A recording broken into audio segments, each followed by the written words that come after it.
All right, we're moving on to page 3 now. This is exam 4 and problem number 7.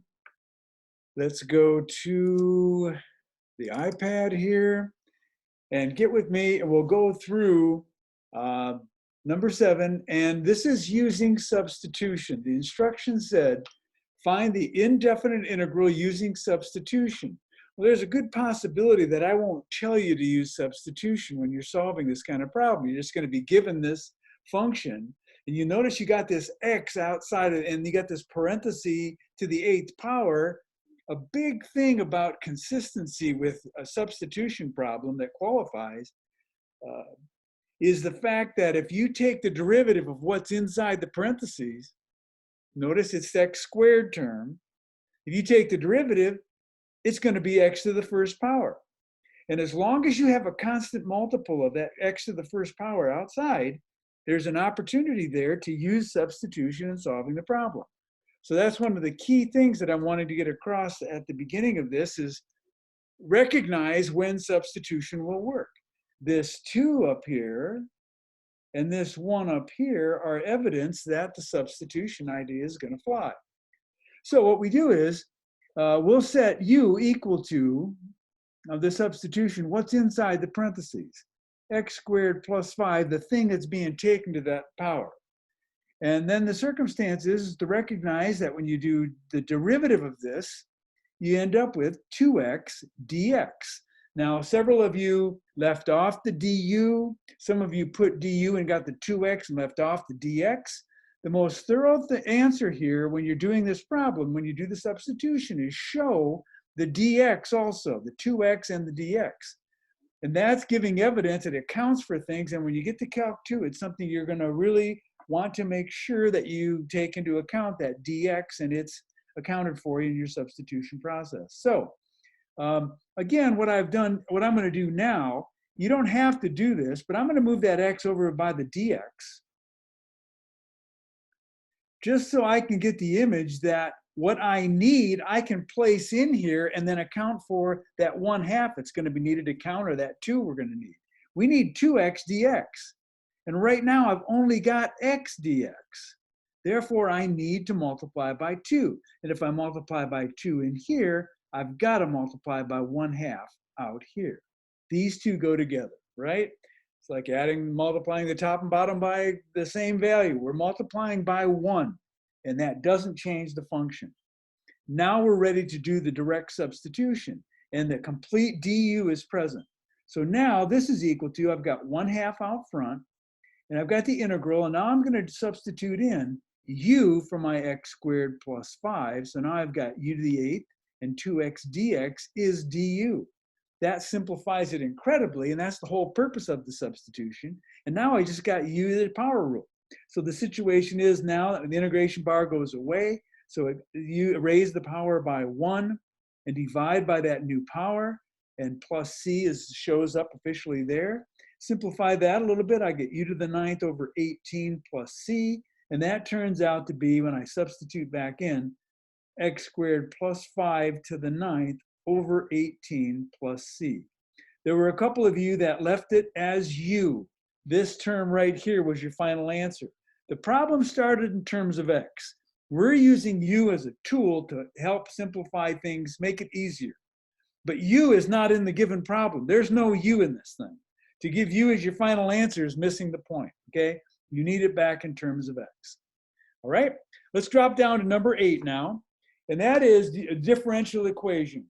Determine the particular solution of a differential equation. And I gave a hint there, that means find y. That's not given, that's assumed in the problem.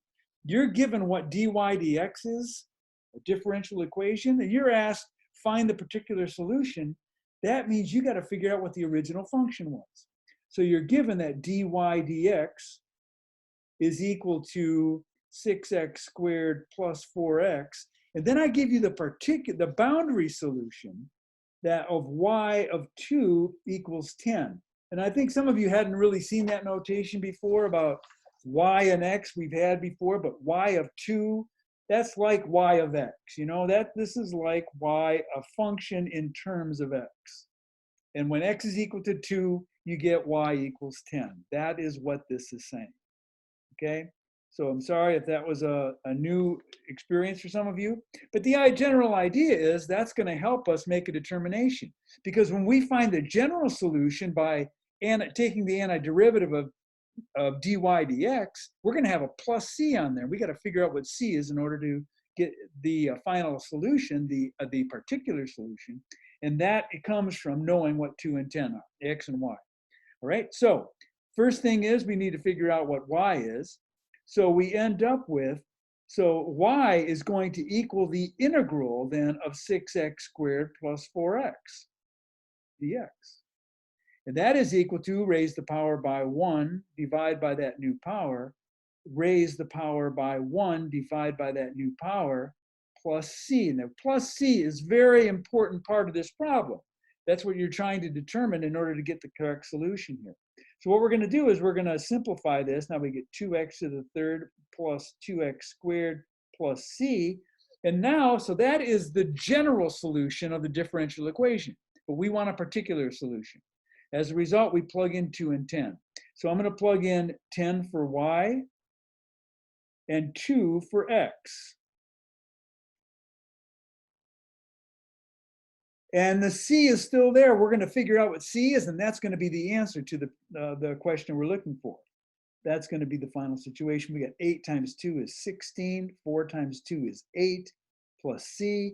There were a couple of you that immediately on this, you wrote the problem down correctly, and then that plus sign between the 6x squared and the 4x became a negative. You got a negative value, and that was just the typo, but that throws everything off. 10 equals 24 plus c, subtract 24, we get c equals minus 14. Therefore, the actual answer for the problem is that y equals 6x squared, no, it equals, this is our solution right here, with c still in it.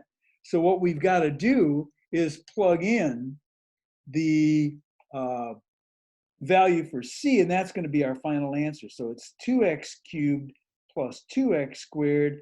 We got c equals minus 14, minus 14. This is the answer. That is the differential equation.